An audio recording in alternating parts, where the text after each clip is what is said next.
Bună, dragilor, și bine ați venit la o nouă citire. Dacă titlul te-a atras, înseamnă că ai aici cu siguranță un mesaj pentru tine.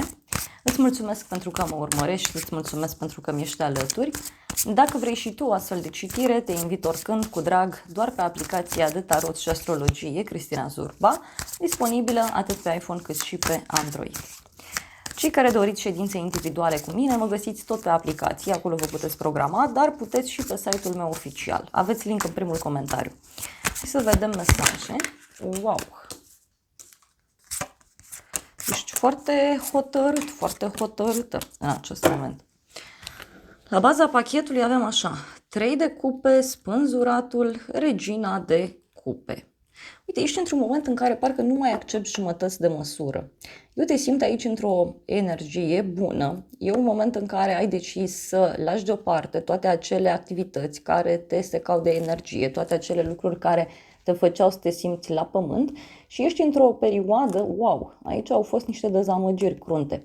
Și aici, cu regina de cupe, eu cred că ești într-o perioadă în care ai reușit să atingi o maturitate emoțională, să iei decizii din iubire, cu iertare, nu din teamă, nu din răzbunare.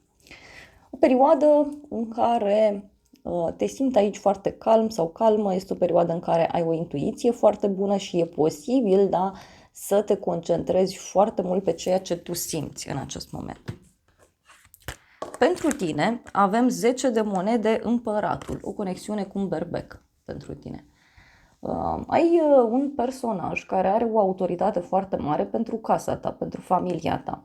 De asemenea, te afli într-o perioadă în care îți impui propriile reguli în cercul de prieteni, în familia ta, în grupul de oameni din care tu faci parte. Ce mai văd aici cu împăratul e că ești foarte hotărât sau foarte hotărâtă, vrei ceva serios, vrei ceva stabil. Hai să vedem ce e cu 10 de monede. Poate e cineva care vrea să-ți vină în casă. Uite, aici avem bărbatul și minciunile. Ai pe cineva care minte, cum să zic eu, foarte mult.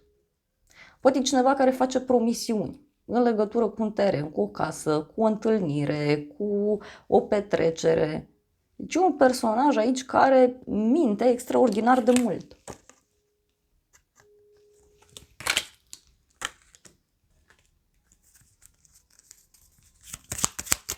Să vedem ce e cu împăratul.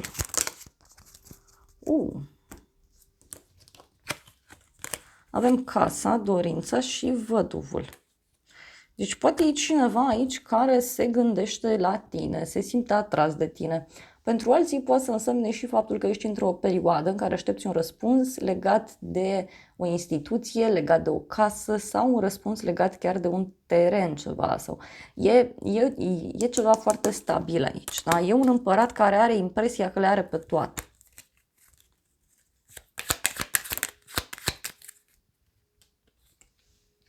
Boală, da? Deci o persoană care poate are boala minciunilor sau o persoană care are o problemă în general în viața sa. Pentru casa ta avem 3 de monede. Uite, lucrezi la ceva, repar ceva. Pentru casa ta, uite, poate să însemne și un moment în care te aduni aici, da, cu niște rude, cu niște prieteni și lucrați la ceva, construiți ceva. Mai poate să însemne și o primă realizare din punct de vedere personal. Da? Pentru unii poate să însemne și că lucrați de acasă sau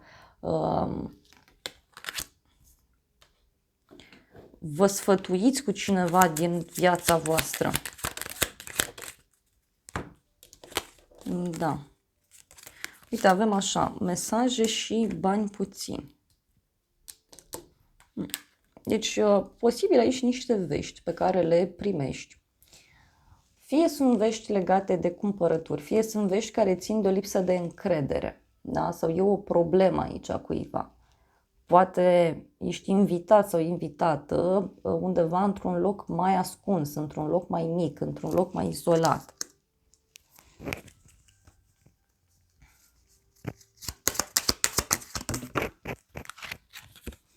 Avem supărare. Nu știu, că și cum ceva încetinește aici. Ceva încetinește. Pentru unii poate să fie și o lipsă de comunicare cu rudele, cu vecinii, cu oamenii apropiați.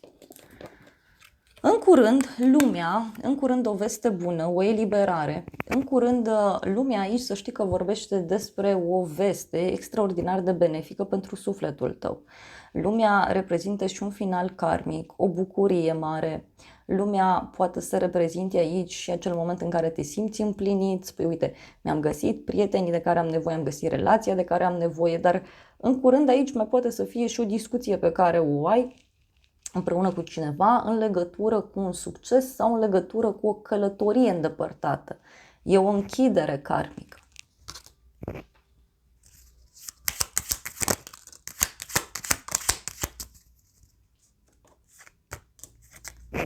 Speranță și vizită. În curând, uite, cineva vrea să-ți vină în vizită, cineva speră să se întâlnească cu tine. Poate să fie vorba despre o persoană nouă sau o persoană mai tânără pentru unii dintre voi.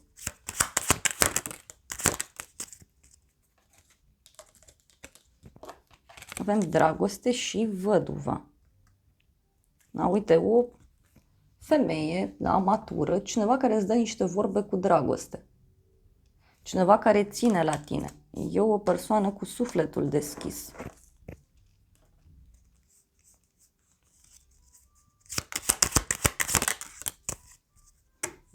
E o veste, uite, legată de un nou început, un copil, o nouă etapă, o eliberare.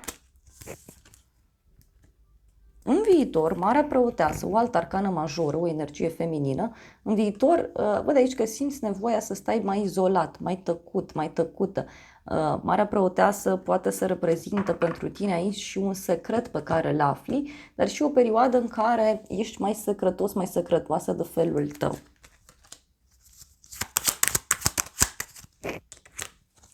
Wow, în viitor, secrete dezvăluite avem aici. Secrete dezvăluite. Și avem căsătorie, deci poate e ceva legat de un contract, un parteneriat sau chiar de ideea de relație în sine. Pot fi niște informații aici care apar, da? Și uite, e ceva din care îți ies bani sau e ceva foarte norocos pentru tine.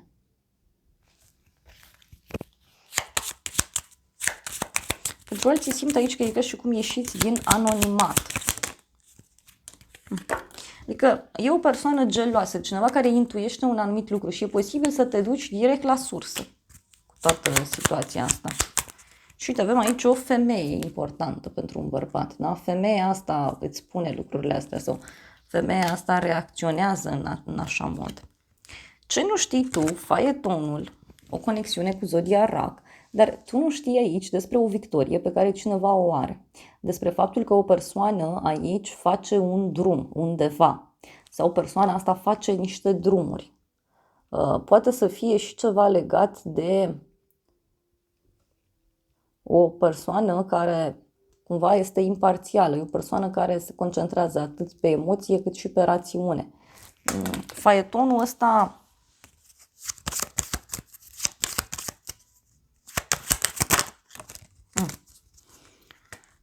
inamicul și fidelitatea, deci o persoană care se gândește să vină către tine, o persoană care se gândește să facă drum către tine.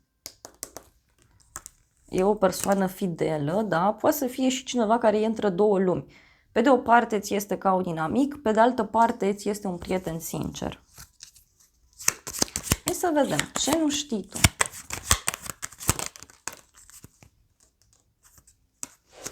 Cineva care se gândește aici, da, poate să facă un drum către tine, cineva se gândește să se mute.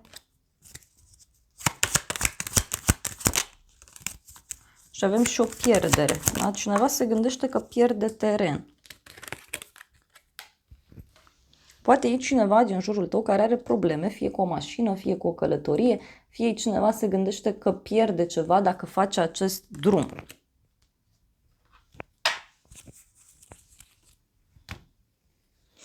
Ia să vedem. Ce nu știi tu? Ești o persoană mai războinică aici. Ei, uite, avem așa, un bărbat brunet și un cadou. Ce nu știi tu?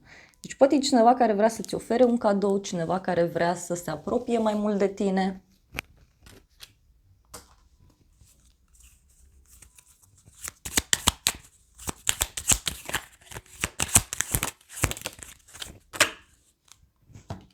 De o persoană care îți face o surpriză, cum că se gândește la tine.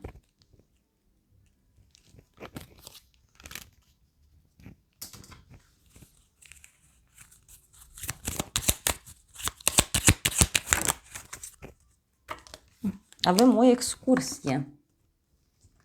Cineva care se gândește să-ți facă un cadou, o excursie.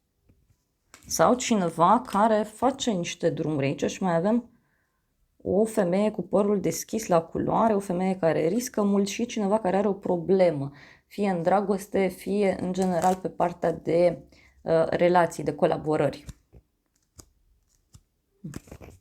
Cineva care află niște bârfe aici, niște lucruri și se retrage. Dar e și o persoană, uite, colerică, nervoasă, agitată, e cineva care trântește. Ia să vedem ce zice acest oracol. Wow!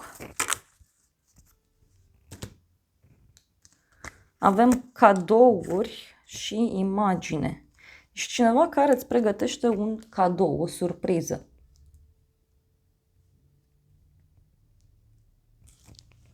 Mai poate să fie și cineva care, nu știu, vrea să-ți dea înapoi un cadou, o veste. Avem o nouă viață, o inimă loială. Mai vreau o carte.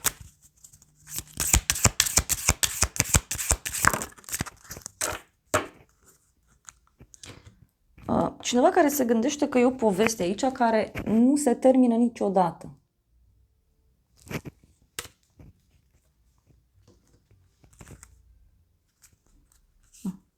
Și mai e cineva care începe să-și dea seama că a venit timpul. Cumva nu mai poate aștepta acest om. Poate să fie cineva căruia este teamă că tu știi mai multe sau că ai o cunoaștere mai mare în general.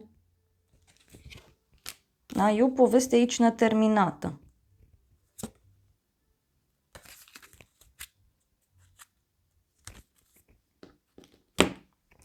Pe neașteptate, 5 de cupe. Pe neașteptate, o persoană rănită, o persoană supărată, cineva care se uită după partea goală a paharului. Mai poate să însemne și o persoană care are niște regrete aici. Cineva care are parte de un fel de pierdere, de durere. O persoană puțin negativistă. Pe neașteptate. Wow! Avem ofițerul, relația și o bucurie neașteptată. În legătură cu ceva ce tu regreți, da? Sau ceva ce nu-ți place, uite aici e parte de o surpriză. Și o surpriză care vine, nu știu, cu o regulă nouă, e o persoană care stă drept în fața ta, e o persoană care își dorește să se apropie de tine.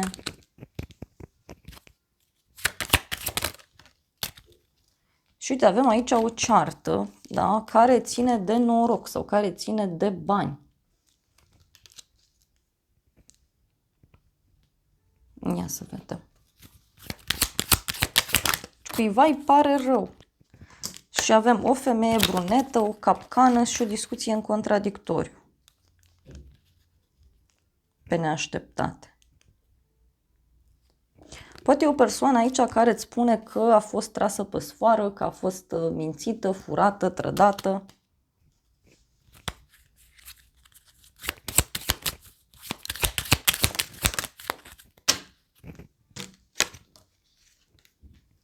Avem casă la oraș, inamic și litigii.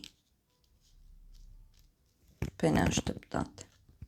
Și cineva aici care îți dă o veste în legătură cu un conflict. E un conflict care e undeva în oraș sau e un conflict care ține și de o relație oficială sau o idee oficială.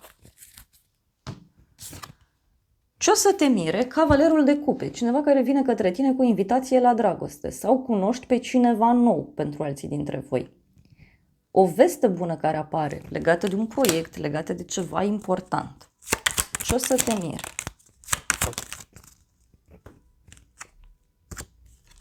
Hoțul și moartea, da? Cineva care fuge, cineva care pleacă. O persoană care zice gata, nu mai vreau să fug sau nu mai vreau să te mint, nu mai vreau să fiu nedrept.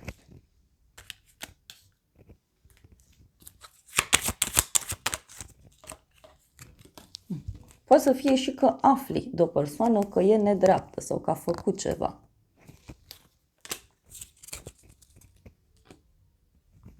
Ia să vedem ce o să te mire cu cavalerul ăsta de cupe. Wow! Victorie și mulți bani. Deci ce o să te mire e o persoană aici care își dorește ceva stabil, ceva oficial. Este și o persoană stabilă material. Sau o persoană care are toată încrederea că lucrurile aici vor funcționa bine între voi. Ce o să te mire? Uite, plăcere, divertisment, consultantul. Deci e o persoană care vine aici și își cere o părere.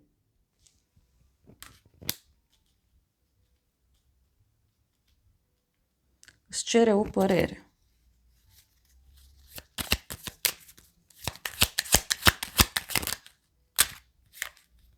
Avem împăcare și inconstanță.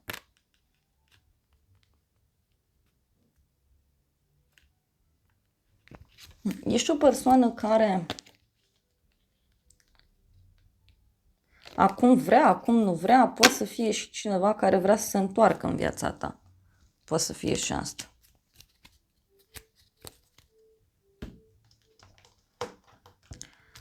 Hai să vedem ce zice și acest tarot cu toată povestea asta.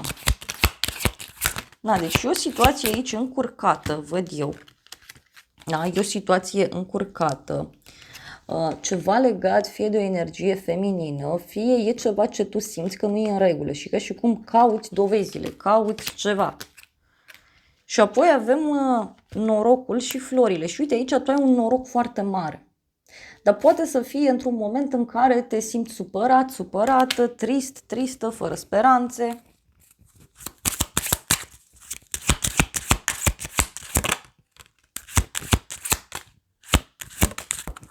Wow, și avem așa secera, deci e un sfârșit aici. Copilul și casa. Poate e despre a finaliza ceva legat de o persoană nouă în casă, un proiect nou pentru casă, un loc nou în care mergi. Dar, repet, ești despre un noroc foarte mare pe care tu îl ai.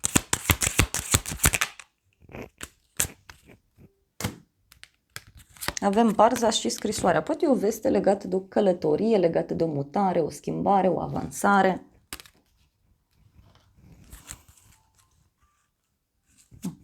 Cineva care, uite, vrea să se apropie de tine. E clar, deci un personaj care vrea să se apropie de tine aici. Hai să vedem ce zice oracolul.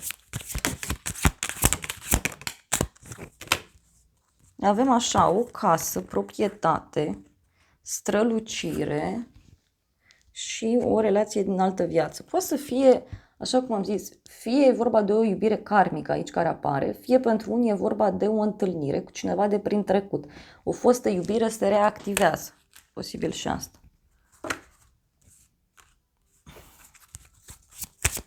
Mai vreau o carte. Și avem așa, o relație deschisă, fără angajamente și avem așa, carieră, succes. Deci poate un moment în care îți dai seama că nu mai vrei să te complici cu o relație, cu ceva anume și pur și simplu te concentrezi pe cariera ta, pe ceea ce ție îți place, pe ceea ce ție îți face bine. Și avem așa, prieteni, internet și ceva valoros, ceva mare. Poate să fie și un eveniment plăcut care are loc și care ți arată adevărata ta valoare. Și uite, e o întâlnire aici care are legătură și cu munca pentru unii.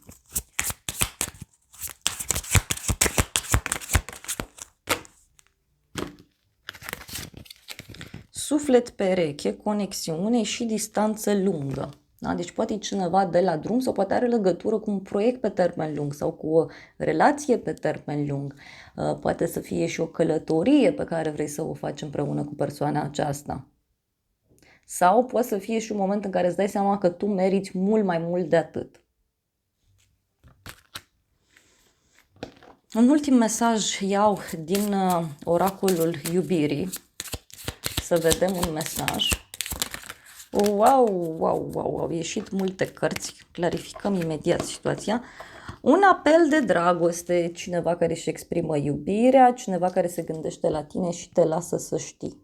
Da? Deci, cineva care te sună să-și exprime iubirea, admirația.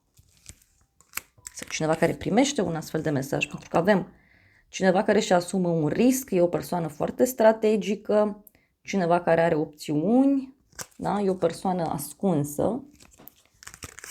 Apoi avem fotografie, uită-te la fotografiile tale, cineva care îți spune că este dor de tine, este dor să faceți ceva, să mergeți undeva împreună.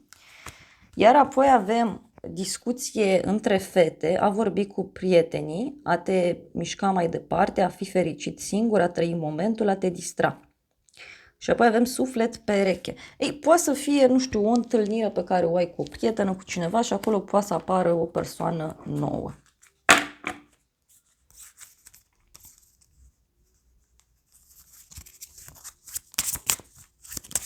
Sau cineva care vrea să reluați legătura, dar cumva printr-o prietenie inițial. Wow! Stați că lucrurile se lasă cu multă putere aici. Avem așa, inele de logodnă, uniune, căsătorie, conexiune de suflete, o iubire eternă, un angajament, o promisiune. Da? Și apoi avem oglindă. A te privi în celălalt, relația perfectă, da? E o situație în oglindă în fața căreia ești pus tu aici. Și uite din nou, cineva care te place, cineva care vrea să fie cu tine, cineva care vrea să te întâlnească. Dar e și cineva care are inima frântă. Na. Dragilor, acestea au fost previziunile de această dată. Eu vă mulțumesc pentru prezență, vă îmbrățișez cu drag. Sper din suflet să vă fie de folos informațiile și să ne revedem cu bine și data viitoare. Eu vă doresc să aveți parte de o zi sau de o seară cât mai frumoasă.